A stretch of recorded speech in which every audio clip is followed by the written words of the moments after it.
sort of things don't we know about dementia? Well, lots. Unfortunately, lots. I think whatever progress we've made, there's still much more progress. And I think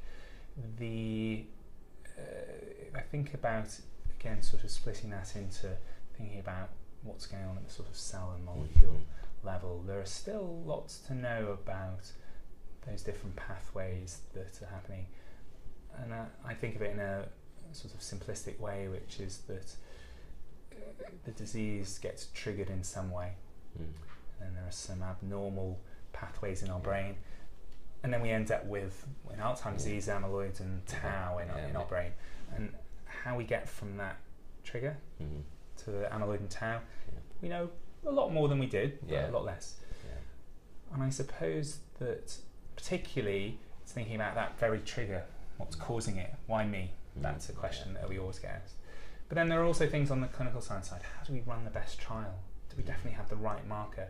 Even if I have the best drug in the world, have I definitely got the right marker to know that that drug's actually working or not? Is there a good relationship between pharmaceutical companies and the research that's going on? Are you both working towards the same aim? Yes, I think so. I mean, I think particularly nowadays, I think with there's obviously been a huge growth in dementia research, and we're still not doing enough, but we're trying to move that forward, trying to get more people involved in it. And I think pharmaceutical companies recognise that there's been a growth and recognise that there's been a lot that we've learned in recent years.